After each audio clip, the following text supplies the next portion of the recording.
بسم الله الرحمن الرحيم الحمد لله رب العالمين والصلاة والسلام على رسول الله وعلى آله وصحبه أجمعين ما بعد فقد قال الله تعالى في القرآن المجيد أعوذ بالله من الشيطان الرجيم بسم الله الرحمن الرحيم لقد جاءكم رسول من أنفسكم عزيز عليه ما عنتم حريص عليكم بالمؤمنين رؤوف رحيم صدق الله العظيم وقال رسول الله صلى الله عليه وسلم إني لم أبعث رحمانا وإنما بعثت رحمة أو كما قال عليه الصلاة والسلام. அளவற்ற அருளாளனும் நிகரற்ற அன்புடையும் ஆகிய எல்லாம் வல்ல அல்லாஹ்வின் திருப்பெயரால் ஆரம்பம் செய்கின்றேன்.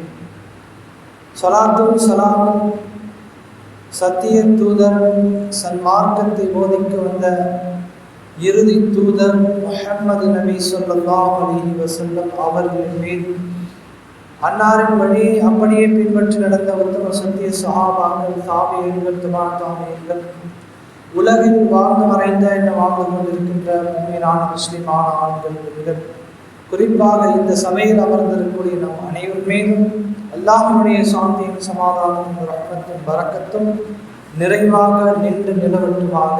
ஆமீன். எல்லாம் வல்ல அல்லாஹ் ஜல்லஷானு தஆலா நம்மவர்கள் அனைவர்களுக்கும் மருத்துவமனை கஷ்டங்கள், அதன் சிரமங்கள், செலவுகளை விட்டும் நம்மையும் நம்மை சார்ந்தவர்களையும் உலக மக்கள் அனைவரையும் காப்பானாக. ஆமீன். அன்பிற்குரியவர்களே, அல்லாஹ்வின் நல்ல அடியார்களே, சகோதரர்களே, பெரியவர்களே, உலகம் அறிந்த தலைவர்களில் பல தலைவர்கள் தோன்றி இருக்கலாம். அந்த தலைவர்களில் எப்பொழுதுமே முன் வரிசையில் முதல் இடத்தில் இருப்பவர்கள் முத்தான முஹம்மது நபி ஸல்லல்லாஹு அலைஹி வஸல்லம் அவர்கள் மட்டும்தான். தைரியமாக இதை சொல்லலாம். இதற்கான காரணத்தை நாம் 1000 அடுக்கி வைக்கலாம். இதற்கான காரணத்தை சொல்ல வேண்டும் என்று சொன்னால் நிறைய காரணங்கள் இருக்கின்றது. மாணவிகள் ஸல்லல்லாஹு அலைஹி வஸல்லம் அவர்கள் எப்பொழுதுமே மக்களுடனே இருந்தார்கள். எப்பொழுதுமே மக்களுக்காகவே சிந்தித்தார்கள். எப்பொழுதுமே மக்களுக்காக அவர்கள் தங்களுடைய நேரத்தையும் காலத்தையும் செலவழித்தார்கள். மக்களுக்காகவே அயராது உழைக்கக்கூடியவர்களாக இருந்திருக்கின்றார்கள் மாணவி ஸல்லல்லாஹு அலைஹி வஸல்லம். எப்பொழுதுமே மக்களை பற்றிய கவலைதான். பெருமானார் ஸல்லல்லாஹு அலைஹி வஸல்லம் அவர்கள் நீண்ட கவலை உடையவர்களாக இருப்பார்கள் என்பதாக நாம் ஹதீஸிலே பார்க்கின்றோம். மக்களை பற்றிய ஒரு சிந்தனை. எல்லா மக்களுக்கும் ஈருலக வெற்றி பெற வேண்டும். எல்லா மக்களும், உலகில் வாழக்கூடிய ஒவ்வொரு மக்களும் சரியான நேரான பாதைக்கு வர வேண்டும். அவர்கள் இந்த உலகத்திலும் வெற்றி பெற வேண்டும், மறு உலகிலும் அவர்கள் எப்படி வெற்றி பெற வைப்பது என்பதே பெருமானார் ஸல்லல்லாஹு அலைஹி வஸல்லம் ஒரு சிந்தனையாக இருந்தது. பெருமானார் ஸல்லல்லாஹு அலைஹி வஸல்லம் அவர்கள் வெறுமனே வார்த்தையை கொண்டு வழிகாட்டியவர்கள் அல்ல. வெறுமனே சொல்லிவிட்டு அப்படி விட்டு சென்றவர்கள் அல்ல. எதை சொன்னார்களோ, எதை வார்த்தையாக சொன்னார்களோ, அதை அப்படியே வாழ்க்கையாக செயல்படுத்தி காட்டியவர்கள் தான் மாணவி ஸல்லல்லாஹு அலைஹி வஸல்லம். அவர்கள் பிறந்த இந்த மாதத்தில் நாம் இருந்து கொண்டிருக்கின்றோம். அவர்கள் நாம் செய்ய வேண்டிய தார்மீக கடமை இதுதான். அவர்களுடைய சொல், செயல், அவருடைய குணநலங்கள், செயல்பாடுகள் அத்தனையும் நாம் செய்வதுடன் வெளிமக்களுக்கும் இதை சொல்ல வேண்டிய தார்மீக கடமைகளை நாம் இருந்து கொண்டிருக்கிறோம். ஏனென்று சொன்னால் ஒரு கூட்டத்தின் தலைவன், அதற்கு ஊழியன் என்பதற்கு உண்மையான இலக்கணமாக திகழ்ந்தவர்கள் தான் பெருமானார் ஸல்லல்லாஹு அலைஹி வஸல்லம். கூட்டத்திற்கு தலைவன், அதற்கு ஊழியன் செய்பவனாக இருக்க வேண்டும் என்பதை உண்மையாகவே செயல்முறைப்படுத்தி காட்டியவர்கள் தான் பெருமானார் ஸல்லல்லாஹு.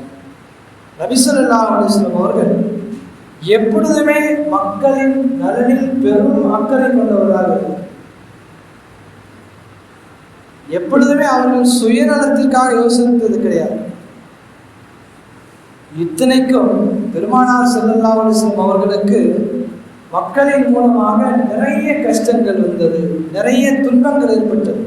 நாம் பார்க்கின்றோம் அல்லவா, மக்களின் மூலமாக, மக்காவாசிகள் மூலமாக இஸ்லாத்துடைய ஆரம்ப காலத்திலே பெருமானார் ஸல்லல்லாஹு அலைஹி வஸல்லம் இந்த நபித்துவத்தை எத்தி வைக்கக்கூடிய இந்த நேரத்திலே நிறைய கஷ்டங்கள் கொடுக்கப்பட்டார்கள் பெருமானார் ஸல்லல்லாஹு.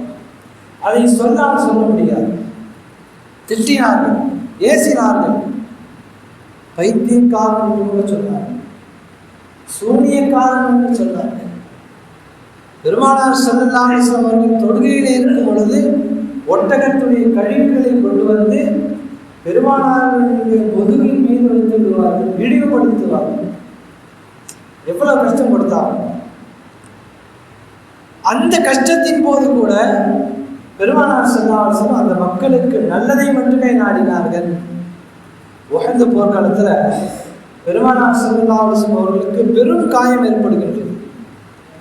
எதிரிகளின் மூலமாக தோழர்கள் எல்லாம் அன்பு கட்டளை இடுகின்றார்கள், யார் ரசூலல்லாஹ், தாங்கள் அந்த எதிரிகளுக்கு எதிராக துஆ செய்து விடலாமே, யார் யாரெல்லாம் உங்களை தாக்கினார்களோ அவர்களுக்கு நீங்கள் துஆ செய்து விடலாமே என்று சொல்லும் பொழுது பெருமானார் ஸல்லல்லாஹு அலைஹி வஸல்லம் அவர்களுடைய வாயிலிருந்து வந்த அந்த வார்த்தை என்ன தெரியுமா? சொன்னார்கள், இன்னி லம் உபஅத் லஅனன் வ இன்னமா புஇஸ்து ரஹ்மத்தன். நான் இந்த உலகத்திற்கு சாவுபடுபவனாக அனுப்பப்படவில்லை. அவர்கள் என்னை அடித்தார்கள், தாக்கினார்கள் என்பதற்காக அவர்களுக்கு நான் சாவுபடுவனாக இந்த உலகத்திற்கு அனுப்பப்படவில்லை. மாறாக நான் அனுப்பப்பட்டதெல்லாம் வைன்னமா வழிந்து ரஹ்மத்தன், நான் அருளாக, ரஹ்மத்தாக இந்த உலகத்திற்கு நான் அனுப்பப்பட்டிருக்கின்றேன் என்ற வார்த்தையை அண்ணல் பெருமானார் ஸல்லல்லாஹு அலைஹி வஸல்லம் அவர்கள் சொன்னார்கள். நபி அவர்களுடைய தாயிஃப் பயணம் எல்லோருக்கும் தெரிந்ததுதான். அழைப்பு பணியின் ஒரு பகுதியாக தாயிஃப் நகரத்திற்கு பெருமானார் ஸல்லல்லாஹு அலைஹி வஸல்லம் அவர்கள் செல்லுகின்றார்கள். அங்கு சென்று முக்கிய தலைவர்களை சந்திக்கின்றார்கள். சந்தித்து தீனுல் இஸ்லாத்தை சொல்லுகின்றார்கள். அவர்கள் அந்த 3 தலைவர்களும் ஏற்காதது மட்டுமல்ல, கடுமையான சொல்லை கொண்டு சாடினார்கள் நபி அவர்கள். எந்த அளவுக்கு கடுமையாக சொல்லி அவர்கள் திட்டுகின்றார்கள். அல்லாஹ்விற்கு உங்களை விட்டால் வேறு ஆள் கிடைக்கவில்லையா, உங்களுடன் நான் பேச விரும்பவில்லை, இங்கே இருந்து வெளியே போய்விடுங்கள் என்பது போன்ற கடுமையான வார்த்தைகளை கொண்டு பெருமானார் ஸல்லல்லாஹு அலைஹி வஸல்லம் அவர்களை தாக்கினார்கள். அத்தோடு விட்டுவிடவில்லை, சொல்லால் அடித்தது மட்டும் அவர்கள் விடாமல் கற்களாலும் தாக்கப்படுகின்றார்கள் பெருமானார் ஸல்லல்லாஹு அலைஹி வஸல்லம். சிறுவர்களை ஏவி விட்டு கற்களால் தாக்கப்படுகின்றார்கள் பெருமானார் ஸல்லல்லாஹு அலைஹி வஸல்லம். அவர்கள் வேணியிலே ரத்தம் அழிந்தோடுகின்றது. ஒரு இடத்திற்கு சென்று அந்த ரத்தத்தை எல்லாம் துடைத்தவர்களாக அல்லாஹ் இடத்திலே முறையிடுகின்றார்கள். அல்லாஹுமே இலைக்கா அஷ்கு துஅஃப குவதி, யா அல்லாஹ் உன்னிடத்தில் நான் முறையிடுகின்றேன். என்ன முறையிடுகின்றேன்? என்னுடைய பலகீனத்தை நான் உன்னிடம் முறையிடுகின்றேன், என்னுடைய சாதுரிய குறைவை. பெருமானார் ஸல்லல்லாஹு அலைஹி வஸல்லம் பாருங்க, அந்த நேரத்தில் கூட இவர்கள் என்னை திட்டினார்கள், ஏசினார்கள் என்பதை சொல்லவில்லை. அல்லாஹ்விடத்தில் முறையிடல. முறையிட்டால் அவ்வளவுதான், யார் யாரெல்லாம் திட்டினார்களோ அவர்கள் அழிந்து போய் விடுவார்கள். ஆனால் நபி அவர்கள் அந்த வார்த்தைகளை எல்லாம் கூறவில்லை. என்னை அப்படி செய்தார்கள், சித்திரவதை படுத்தினார்கள், எதையுமே சொல்லவில்லை அல்லாஹ்விடத்திலே. ஏனென்றால் அல்லாஹ்வுக்கு எல்லாமே தெரியும். அல்லாஹ்விடத்திலே முறையிடுகின்றார்கள், யா அல்லாஹ் என்னுடைய பலகீனத்தின் காரணமாக, என்னுடைய சாதுரிய குறைவின் காரணமாக நான் அவர்களுக்கு எத்தி வைக்க முடியவில்லையோ என்று பெருமானார் ஸல்லல்லாஹு அலைஹி வஸல்லம் தங்களை தாங்களே கேட்டுக்கொண்டார். எவ்வளோ பெரிய அந்த பெருந்தன்மை பாருங்கள். நபி அவர்கள் சொன்னாங்க, என்னுடைய பலகீனத்தின் காரணமாக இருக்க முடியும். அல்லாஹ்வுடைய வழக்குமார்கள் இறங்கி வருகின்றார்கள், நீங்கள் நபியை சொல்லுங்கள், இரு மலைகளுக்கு இடையே இவர்களை நாங்கள் நசுக்கி விடுகின்றோம் என்பதாக மலக்குமார்கள் கேட்கும் பொழுது கூட இல்லை இல்லை, இவர்கள் என்னுடைய இந்த அழைப்பு ஏற்காவிட்டாலும், இவர்கள் இஸ்லாத்தை ஏற்காவிட்டாலும் இவர்களுடைய சந்ததிகள் இஸ்லாத்தை ஏற்பார்கள் என்பதாக பெருமானார் ஸல்லல்லாஹு அலைஹி வஸல்லம் அவர்கள் சொன்னார். அன்பிற்குரிய அல்லாஹ்விலே இதுதான் நபி அவர்களுடைய நற்குணம். பத்ர் போர்க்களத்துல கைதிகள் எல்லாம் கைது செய்யப்படுகிறார். போர் கைதிகள் அவர்களுக்கெல்லாம் என்ன செய்வாங்க? தண்டனை வழங்குவாங்க. அதுதானே, கைதிகளுக்கு தண்டனை வழங்குவாங்க. ஆனால் பெருமானார் ஸல்லல்லாஹு அலைஹி வஸல்லம் என்ன தெரியுங்க தண்டனை கொடுக்குறாங்க அவங்களுக்கு? சொல்றாங்க, இவர்களை எல்லாம் ஒரு ஒப்பந்தத்தை கொடுத்து அதை நிறைவேற்றிவிட்டால் விடுதலை செய்து விடுது. அது என்ன ஒப்பந்தம்? இவர்களிலே கல்வி அறிவு பெற்றவர்கள் இருக்கின்றார்கள். அந்த கைதிகளிலே அவர்கள் இவர்களுக்கு கல்வி அறிவை சொல்லிக் கொடுத்து விட்டு என்ன செய்யலாம்? அவர்கள் விடுதலை ஆகிவிடலாம். எப்படிப்பட்ட தண்டனை பாருங்கள் கைதிகள்! இது பெரிய ஒரு தண்டனையா? இல்லை.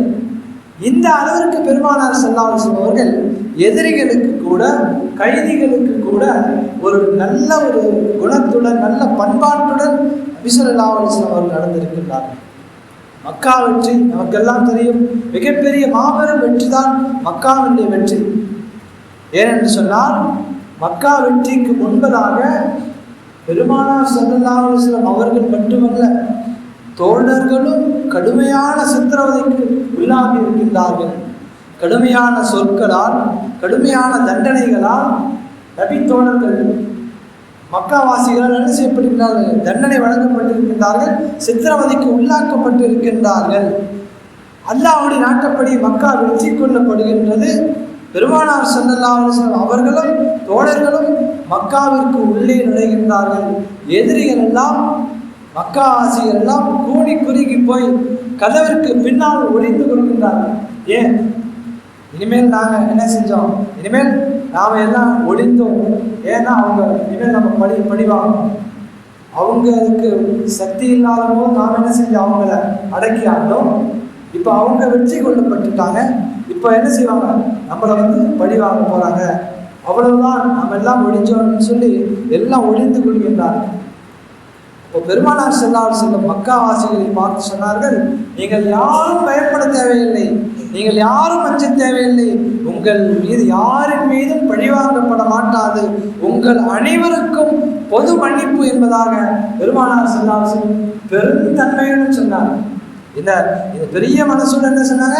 உங்கள் யாரின் மீதும் இன்றைக்கு பழிவாங்கப்பட மாட்டாது, உங்கள் அனைவருக்கும் பொது மன்னிப்பு என்பதை பெருமானார் ஸல்லல்லாஹு அலைஹி வஸல்லம் அவர்கள் அந்த மக்காவாசிகளுக்கு சொன்னார். அன்பானவர்களே, இதுதான் அன்பு நபி அவர்களின் அழகிய குணமாக இருந்தது. இந்த அணுகுமுறையைத்தான் பெருமானார் ஸல்லல்லாஹு அலைஹி வஸல்லம் அவர்களுடைய அழகிய நற்குணத்தையும் நற்பண்புகளையும் தான் தன் தோழர்களுக்கு சொல்லிக் கொடுத்தார்கள். எல்லா சஹாபாக்களும் எப்படி இருந்தவர்களை எப்படியாக மாற்றினார்கள்?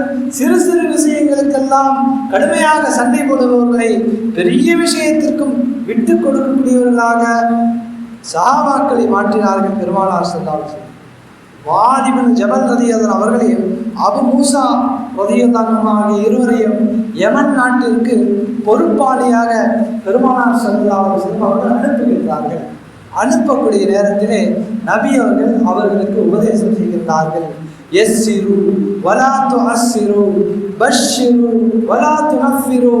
நீங்கள் இருவரும் மக்களிடம் போய் அடக்குமுறையை என்ன செய்யாதீங்க, கையாற்றாதீங்க, மென்மையாக நடந்து கொள்ளுங்கள். அவரிடத்தில் போய் நீங்கள் மென்மையாக நடங்கள், அழகிய குணத்தோடு இருங்கள்.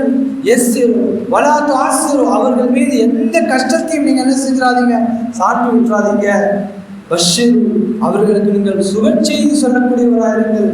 வலா துனஃபிரு, ஒரு பொழுதும் நீங்கள் அவர்கள் வெறுக்கும் அளவிற்கு நீங்கள் நடந்து கொள்ளாதீர்கள் என்பதாக பெருமானார் ஸல்லல்லாஹு அலைஹி வஸல்லம் யாருக்கு? முஆத் இப்னு ஜபல், அபு மூசா ரலியல்லாஹு ஆகிய இருவருக்கும் பெருமானார் ஸல்லல்லாஹு அலைஹி வஸல்லம் அவர்கள் அந்த பொறுப்புதாரிகளுக்கு, அந்த நாட்டை ஆளும் இந்த பொறுப்புதாரிகளுக்கு உபதேசமாக சொல்லி அனுப்புகிறார். அன்பிற்குரிய அல்லாஹ்வின் நல்லடியார்களே, ஒரு முஸ்லீமுக்கு இருக்க வேண்டிய அத்தனை நற்பண்புகளையும் செயலாற்றுவதிலே பெருமானார் ஸல்லல்லாஹு அலைஹி வஸல்லம் முன்னிலை பெற்றிருக்கின்றார்கள். சலாம் சொல்வதாக இருக்கட்டும், சலாம் சொல்வதிலே முந்திக் கொள்வார்கள். நோயாளிகளை நலன் விசாரிப்பதாக இருக்கட்டும், அடுத்தவர்களுக்கு உதவி செய்வதாக இருக்கட்டும், யாராவது அழைத்தால் அதற்கு பதில் கொடுப்பதாக இருக்கட்டும், இப்படியாக எல்லா விஷயத்திலும் பெருமானார் ஸல்லல்லாஹு அலைஹி வஸல்லம் அவர்கள் தங்களை முன்னிலைப்படுத்திதான் இருக்கின்றார்கள். அனஸ் இப்னு மாலிக் ரலியல்லாஹு அவர்கள் சொல்லுகின்றார்கள், யூத சிறுவன் ஒருவன் கடுமையான நோய்வாய்ப்படுகின்றார். பெருமானார் ஸல்லல்லாஹு அலைஹி வஸல்லம் அவர்களும் தோழர்களும் நேராக சென்று அந்த சிறுவனை நலன் விசாரிக்க செல்லுகின்றார்கள். அங்கு சென்று அழகிய முறையில் அந்த சிறுவனை விசாரிக்கின்றார்கள். யூத சிறுவன் தான். விசாரித்து விட்டு அன்பாக பேசுகின்றார்கள், இஸ்லாத்தை சொல்லுகின்றார்கள். சொல்லும் நேரத்திலே விருப்பம் இருந்தால் இஸ்லாத்தை ஏற்றுக்கொள் என்று சொல்லுகின்றார்கள். அந்த சிறுவன் அவருடைய தந்தையை பார்க்கின்றார். உடனே அவருடைய அந்த யூத சிறுவனுடைய தந்தை சொல்லுகின்றார், அபுல் காசிம் ஸல்லல்லாஹு அலைஹி வஸல்லம் அவர்கள் சொல்வதை, நபி அவர்கள் சொல்லுவதை நீ ஏற்றுக்கொள், அவர்கள் சொல்வதற்கு நீ வழிபடு என்பதாக சொல்லுகின்றார்கள். அந்த சிறுவர் இஸ்லாத்தை ஏற்றுக்கொள்ளுகின்றார். இந்த நோயுடைய காலத்தில் பெருமானார் ஸல்லல்லாஹு அலைஹி வஸல்லம் அல்லாஹ்வை புகழ்ந்தார்கள். அல்ஹம்துலில்லாஹி அல்லதி அன்கதஹு மினன் நார்.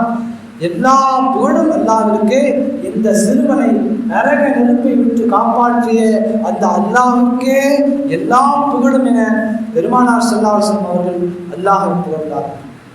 இப்படியாக அன்பிற்குரிய அல்லாஹ்விற்கு அன்பு நபி அவருடைய அழகிய குணம் இருக்கின்றது. எல்லா மக்களிடம் அது மிகுந்ததாக காணப்பட்டது. எல்லா மக்களிடமும் மிகுந்த நற்குணத்தோடு பெருமானார் ஸல்லல்லாஹு அலைஹி வஸல்லம் நடந்திருக்கின்றார்கள்.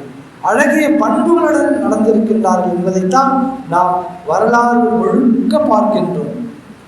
இந்த அழகிய பண்புகள் தான், இந்த அழகிய நற்குணங்கள் தான் தற்காலத்திலே தேவைப்படுகின்றது. எல்லா காலத்திற்கும் தேவை. குறிப்பாக சமகாலத்திலே இந்த பண்புகளை கொண்டு நாம் மக்களை அணுக வேண்டும். பெருமானார் ஸல்லல்லாஹு அலைஹி வஸல்லம் அவர்கள் தங்களுடைய குணங்களை கொண்டு மக்களை வென்றார்கள்.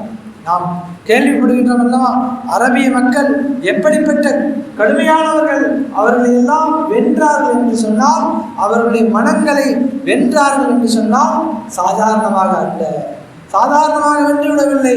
மிகப்பெரிய ஒரு நற்குணத்திற்கு பின்னால் அல்லாஹ் அவர்களுக்கு கொடுத்திருந்தான் அன்பு நபி அவர்களுக்கு. அப்படிப்பட்ட மக்களை எல்லாம், கடுமையான குணத்தில் இருந்தவர்களை எல்லாம் மிகவும் மிகவும் அழகிய இலகிய குணங்கள் உடையவர்களாக பெருமானார் ஸல்லல்லாஹு அலைஹி வஸல்லம் அவர்களை மாற்றினார்கள். அந்த குணங்களை கொண்டு இன்றைக்கு நாம் மக்களை அணுக வேண்டும். அன்பு நபியவர்கள் மீது நாம் ஒவ்வொருவரும் பிரியம் வைக்க வேண்டும், பாசம் வைக்க வேண்டும். நம்முடைய உயிரினம் மேலானவர்கள் தான் பெருமானார் ஸல்லல்லாஹு அலைஹி வஸல்லம். நம்முடைய உயிரினம் மேலானவர்கள். அவர்கள் மீது நாம் அதிகமாக ஸலவாத்துகளை சொல்ல வேண்டும். ஏனென்றால் அல்லாஹ் தஆலா அன்பு நபியவர்கள் மீது ஸலவாத் சொல்லுகின்றார். மலக்குமார்கள் சொல்லுகின்றார்கள், மக்களே, மனிதர்களே, நீங்களும் சொல்லுங்கள் என்று அல்லாஹ் தஆலா சொல்லுகின்றார். எனவே அன்பு நபியவர்கள் மீது நாம் அதிகமாக ஸலவாத்துகளை நாம் சொல்ல வேண்டும். அதை கொண்டு யாருக்கு பிரயோஜனம் சொன்னால், முதலில் நமக்கு தான் பிரயோஜனம். நாம் எவ்வளவு ஸலவாத்துகளை மொழிகின்றோமோ அல்லாஹ் நம்முடைய நெருக்கடிகளை நீக்குகின்றான். இது சாதாரணமான விஷயம். நம்முடைய மனக்குழப்பங்களுக்கும் பணக்குழப்பங்களுக்கும் எல்லா விதமான பிரச்சனைகளுக்கும் தீர்வை அல்லாஹ் தஆலா இந்த ஸலவாத்தின் மூலமாக வைத்திருக்கின்றார். எனவே நாம் நம்முடைய திக்ருகளை, அல்லாஹ்வை திக்ர் செய்யும் நேரங்களிலும் பெருமானார் ஸல்லல்லாஹு அலைஹி வஸல்லம் மீது ஸலவாத்தையும் நாம் அதிகப்படுத்துவது, அன்பு நபியருடைய அந்த குணங்களை நாம் வெளிப்படுத்துவது. எப்படி வெளிப்படுத்துவது? பசியால் வாடுபவர்களுக்கு நாம் உணவு வாங்கி கொடுக்கின்றோமே, இது அன்பு நபியவர்கள் அழகிய குணம். யாராவது கஷ்டப்படுகின்றார்களா, கடனால் பாதிக்கப்பட்டிருக்கின்றார்களா, அவர்களுக்கு நாம் உதவி செய்கின்றோமே, இது அன்பு நபியவர்கள் அழகிய குணம். யாராவது முகம் வாடி இருந்தால் பெருமானார் ஸல்லல்லாஹு அலைஹி வஸல்லம் விசாரிப்பார்கள், என்ன நிலைமை, உங்களுக்கு என்ன ஆயிற்று என்று கேட்டு அவர்களுடைய பிரச்சனைக்கு தீர்வை கொடுப்பார்கள், துஆவையும் செய்வார்கள் பெருமானார் ஸல்லல்லாஹு அலைஹி வஸல்லம். இந்த குணம் இன்றைக்கு தேவைப்படுகின்றது. நம்முடைய சகோதரன், நம்முடைய பக்கத்து வீட்டுக்காரன் அவன் எப்படி இருக்கின்றான், நோய்வாய்ப்பட்டிருக்கின்றானா, கஷ்டப்படுகின்றானா, கடனில் இருக்கின்றானா, வேறு ஏதாவது குழப்பத்தில் இருக்கின்றானா, அந்த குழப்பத்திலிருந்து அந்த சகோதரனை நான் எப்படி வெளிக்கொண்டு வருவது என்று நாம் யோசிக்கின்றோமே, இதுதான் அன்பு நபி அவர்களின் அழகிய குணங்களாக இருக்கின்றது.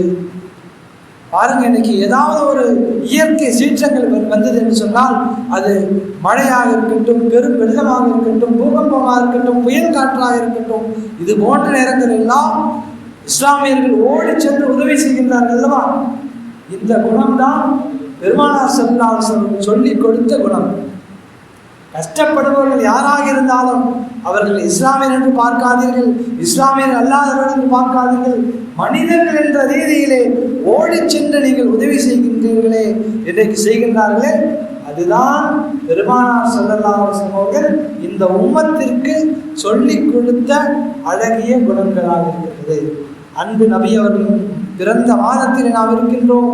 இந்த மாதத்தோடு முடித்து விடக்கூடாது. அன்பு நபியோரின் அழகிய வாழ்க்கையை, குணத்தை, அவருடைய நற்பண்புகளை நாள் முழுக்க சொல்ல வேண்டும், மாதம் முழுக்க சொல்ல வேண்டும், வருடம் முழுக்க சொல்லிக்கொண்டே இருக்க வேண்டும். இல்லை இல்லை, நம்முடைய வாழ்க்கை முழுக்க பெருமானார் ஸல்லல்லாஹு அலைஹி வஸல்லம் அழகிய வாழ்க்கை குணங்களை இந்த உலகத்திற்கு சொல்ல வேண்டும். அவர்கள் சொல்லிக் கொடுத்த சுன்னத்தான நடைமுறைகள் நம்முடைய வாழ்க்கையிலே கொண்டு வர வேண்டும். நகம் வெட்டுவதிலிருந்து நாட்டை ஆளுவது வரைக்கும் பெருமானார் ஸல்லல்லாஹு அலைஹி வஸல்லம் அழகிய வழிகாட்டுதலை கொடுத்திருக்கின்றார். வாழ்க்கை எப்படி வாழ வேண்டும், கணவன் மனைவியுடைய வாழ்க்கை எப்படி இருக்க வேண்டும், பிள்ளைகள் வளர்ப்பு எப்படி இருக்க வேண்டும், வியாபாரம் எப்படி இருக்க வேண்டும், கொடுக்கல் வாங்கல் எப்படி நடந்து கொள்ள வேண்டும், கடன் கொடுத்தால் எப்படி நடந்து கொள்ள வேண்டும், கடன் வாங்கியவர் எப்படி இருக்க வேண்டும், போன்ற எல்லா நடைமுறைகளையும் பெருமானார் ஸல்லல்லாஹு அலைஹி வஸல்லம் சொல்லிக் கொடுத்து விட்டார். இந்த குணங்கள் தான் இன்றைக்கு நமக்கெல்லாம் தேவைப்படுகின்றது. இவைகளை எடுத்து நடக்கும் பொழுது அல்லாஹ் நம்மின் மீது பிரியப்படுகின்றான், அல்லாஹ் பிரியப்படுகின்றான். அன்பு நபியோருடைய வாழ்க்கையை நாம் எடுத்து நடக்கும் பொழுது அல்லாஹ் மிக மிக பிரியப்படுகின்றான். அல்லாஹுடைய பொருத்தத்திற்குரிய அடியாராக நாம் மாறலாம் என்பது எந்த விதமான சந்தேகம் கிடையாது. அல்லாஹ் ஜல்ல ஷானுஹு அனைவருக்கும் அன்பு நபியவர்களை அழகிய முறையிலே அனுகுணமாக பின்பற்றி வாழும் நற்பண்புகளை, நல்ல குணத்தை அல்லாஹ் நம் அனைவருக்கும் தந்து அருள்வானாக. ஆமீன். வாஹிர் தஅவானா.